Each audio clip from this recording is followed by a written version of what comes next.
കോഴിക്കോട്ടെ പ്രശസ്തമായിട്ടുള്ള ഹോട്ടലാണ് റഹ്മത്ത് ഹോട്ടൽ. അവിടുത്തെ ബിരിയാണി നല്ല ഫേമസ് ആട്ടോ. ഇന്ന് ഞാൻ ഉണ്ടാക്കുന്നത് അതുപോലത്തെ ഒരു ബിരിയാണിയാണ്. റഹ്മത്ത് ഹോട്ടലിൽ ബീഫ് ബിരിയാണിയാണ് പ്രധാനം. മട്ടനും ചിക്കനും ഒക്കെ ഉണ്ട്. ഞാനിവിടെ ഉണ്ടാക്കാൻ പോകുന്നത് ചിക്കൻ വെച്ചിട്ടുള്ള ബിരിയാണി ആട്ടോ. ഫ്രണ്ട്സ്, എൻ്റെ പേര് രഞ്ജിഷ മുരളി. എല്ലാവർക്കും സിമീസ് നാടൻ കിച്ചണിലേക്ക് സ്വാഗതം.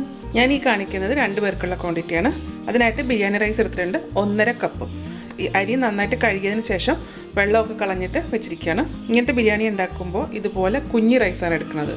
ഇതിലേക്ക് വേണ്ടത് ഒരു ചെറിയ തക്കാളി, ഒരു ചെറിയ സവാള, 3 ഏലക്ക, 3 ഇതൾ ജാതിപത്രി, 4 ഗ്രാമ്പൂ, കറുവപ്പട്ട, ഒരു ബേലീഫ്.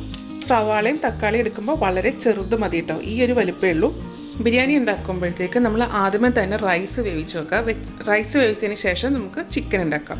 അതാണ് എപ്പോഴും നല്ലത്. അപ്പോൾ ഇനി റൈസ് വേവിക്കാൻ വേണ്ടിയിട്ട് ഒരു പാത്രം ചൂടാക്കാൻ വെച്ചിട്ടുണ്ട്. അതിലേക്ക് 1 ടേബിൾ സ്പൂൺ നെയ്യ് ചേർക്കാം. നെയ്യ് ചൂടായി കഴിയുമ്പോൾ പട്ട, ഗ്രാമ്പൂ, ഏലക്ക, ജാതിപത്രി അത്രയും ചേർക്കാം. ബേലീഫ് ഇട്ട് കൊടുക്കാം.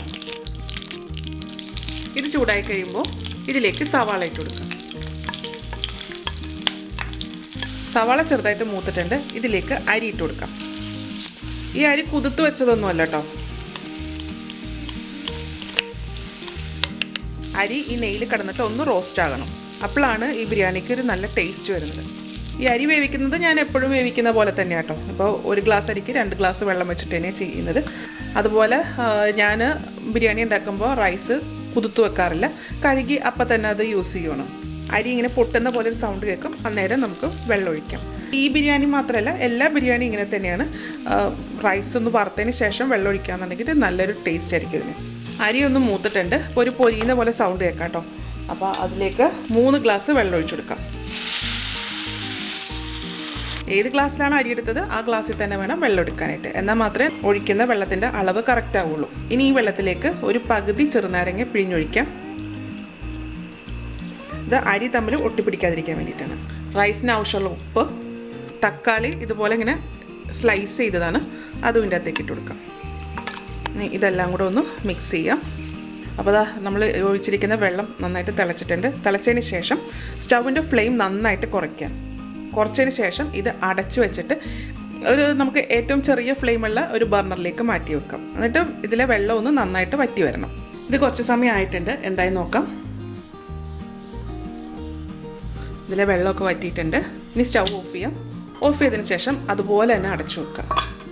ഇനി ഇതിപ്പോൾ ഒന്നും എടുക്കണ്ട. ചിക്കനൊക്കെ ഉണ്ടാക്കിയ ശേഷം ഇത് തുറന്നാൽ മതി. ഇതിനായിട്ട് 6 പീസ് ചിക്കനാണ് എടുത്തിരിക്കുന്നത്. അത് വലിയ പീസാണ്. ഇതിലേക്ക് 1.5 ടേബിൾ സ്പൂൺ ഇഞ്ചി ചതച്ചത്, 1 ടേബിൾ സ്പൂൺ വെളുത്തുള്ളി ചതച്ചത്, 5 പച്ചമുളക് ചെറുതായിട്ട് കീറിയത്, തക്കാളി വലുതായിട്ട് അരിഞ്ഞത് 1 കപ്പ്, സവാള വലുതായിട്ട് അരിഞ്ഞത് 1 കപ്പ്, 1/4 കപ്പ് തൈര്, 1/2 ടീസ്പൂൺ മഞ്ഞൾപ്പൊടി, ഒരു ചെറുനാരങ്ങയുടെ നീര് ഫുള്ളായിട്ട് വേണം, ഉപ്പ് ആവശ്യത്തിന്, ബിരിയാണി മസാല 2 ടേബിൾ സ്പൂൺ. മാർക്കറ്റിൽ അവൈലബിൾ ആയിട്ടുള്ള ഏത് ബിരിയാണി മസാല വേണമെങ്കിലും ചേർക്കാം കേട്ടോ. ഇനി ഇതെല്ലാം കൂടെ ഒന്ന് മിക്സ് ചെയ്യണം. 4 ടേബിൾ സ്പൂൺ വെളിച്ചെണ്ണ. ഇനി ഇതെല്ലാം കൂടെ നന്നായിട്ടൊന്ന് മിക്സ് ചെയ്തെടുക്കണം.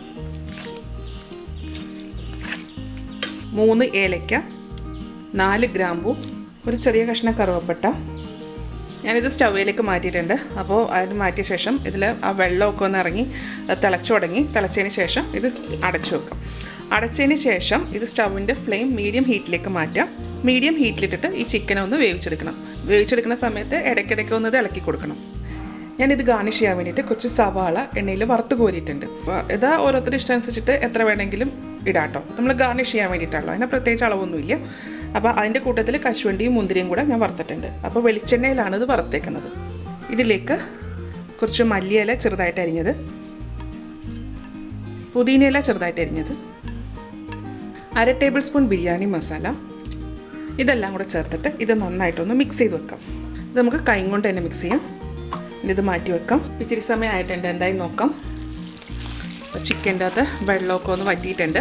അതുപോലെ ചിക്കൻ വെന്തിട്ടുമുണ്ട് കേട്ടോ. ഇപ്പോൾ ഒരു 1/4 വേവായിട്ടുണ്ട്. ഇതിൽ തൈരും നാരങ്ങയൊക്കെ ചേർത്തേക്കുന്നതുകൊണ്ട് ചിക്കൻ ഉടഞ്ഞൊന്നും പോകത്തൊന്നുമില്ല. ഇനി സ്റ്റൗ ഓഫ് ചെയ്യാം. ഇനി നമുക്കിതിനകത്ത് ദമ്മിടാം. ഇനി ഇതിലേക്ക് നമ്മൾ വേവിച്ച് വെച്ചിരിക്കുന്ന ചോറിട്ട് കൊടുക്കാം. അപ്പോൾ നമ്മുടെ ചോറ് ഒട്ടും തന്നെ ഉടഞ്ഞു പോയിട്ടൊന്നുമില്ല. അപ്പോൾ ആദ്യം ഒരു ലെയർ ചോറിട്ട് കൊടുക്കാം. അതിന് ശേഷം ഇപ്പോൾ മിക്സ് ചെയ്ത് വെച്ചിരിക്കുന്ന മല്ലിയില, പുതിനയില, പിന്നെ സവാള വറുത്തത് അതെല്ലാം കൂടെ ഒന്ന് ഇട്ട് കൊടുക്കാം.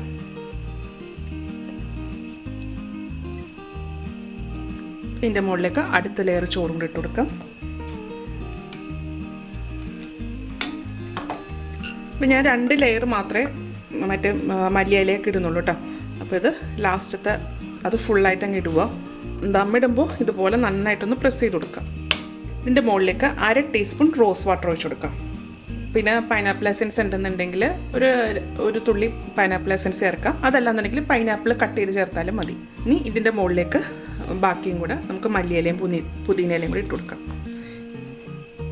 ഇത് അടച്ചു വെക്കാം.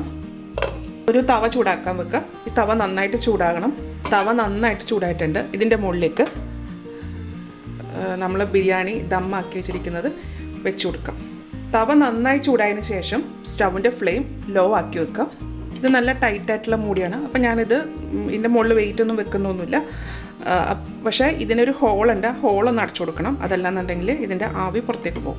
ലൂസായിട്ടുള്ള മൂടിയൊക്കെ ആണെന്നുണ്ടെങ്കിൽ ഇതിൻ്റെ മുകളിലേക്ക് ഒരു എന്തെങ്കിലും നല്ല വെയിറ്റുള്ള സാധനം വെച്ച് കൊടുത്താൽ മതി. അപ്പോൾ നല്ല ദമ്മായിട്ടിരുന്നോളൂ. ഇനി ഇതൊരു 20 മിനിറ്റ് നേരം ഇതിങ്ങനെ തന്നെ വെച്ചേക്കണം. ഇപ്പോൾ ഒരു 20 മിനിറ്റ് ആയിട്ടുണ്ട്. ഇനി നമുക്ക് സ്റ്റവ് ഓഫ് ചെയ്യാം. ഇനി ഇതൊരു അരമണിക്കൂർ കഴിഞ്ഞിട്ട് ഓപ്പൺ ചെയ്യുന്നതായിരിക്കും നല്ലത്. പെട്ടെന്നൊക്കെ എടുക്കണം എന്നുണ്ടെങ്കിൽ ഒരു 15 മിനിറ്റ് കഴിയുമ്പോഴത്തേക്ക് ഇത് ഓപ്പൺ ആക്കാം. ഒരു 15 മിനിറ്റ് കഴിഞ്ഞിട്ടുണ്ട്. ഇനി ഇത് നമുക്ക് ഇളക്കി നോക്കാം. ഇത് കണ്ടോ, റൈസ് ഒന്നും ഒട്ടും കുഴഞ്ഞു പോയിട്ടില്ല. നല്ല കറക്റ്റായിട്ടാണ് വെന്തേക്കണത്. ചിക്കൻ നല്ലപോലെ വെന്തിട്ടുമുണ്ട് കേട്ടോ. ഇനി ഇത് നമുക്കൊരു സെർവിങ് പ്ലേറ്റിലോട്ട് മാറ്റാം. ഇത് അധികം ക്വാണ്ടിറ്റിയൊക്കെയാണ് ഉണ്ടാക്കുന്നതെന്നുണ്ടെങ്കിൽ ചിക്കനും റൈസും കൂടെ ഇത് വെന്തതിന് ശേഷം സെപ്പറേറ്റ് ആക്കി വെക്കണം കേട്ടോ. അപ്പോൾ നമ്മുടെ കോഴിക്കോട്ടുകാരുടെ സ്വന്തമായിട്ടുള്ള റഹ്മത്ത് ഹോട്ടലിലെ ബിരിയാണി റെഡി ആയിട്ടുണ്ട് കേട്ടോ. ഇത് ഉണ്ടാക്കി കഴിഞ്ഞപ്പം ആ ഹോട്ടലിൽ കിട്ടുന്ന ആ ബിരിയാണിയുടെ സെയിം ടേസ്റ്റ് തന്നെ കിട്ടിയിട്ടുണ്ട് കേട്ടോ. അപ്പോൾ ഇതുപോലെ ഒന്ന് എല്ലാവരും ഒന്ന് ഉണ്ടാക്കി നോക്കുക. ഉണ്ടാക്കി നോക്കിയിട്ട് ഇതിൻ്റെ അഭിപ്രായം എൻ്റെ കമൻറ്റ് ബോക്സിൽ ഇടുക. എൻ്റെ ചാനൽ ആദ്യമായിട്ടാണ് കാണുന്നതെങ്കിൽ സബ്സ്ക്രൈബ് ചെയ്യുക. വീഡിയോ ഇഷ്ടമായെന്നുണ്ടെങ്കിൽ ലൈക്ക് ചെയ്യുക, ഷെയർ ചെയ്യുക. അപ്പോൾ ഇനി അടുത്ത ദിവസം അടുത്ത റെസിപ്പി ആയിട്ട് കാണാം. Thank you.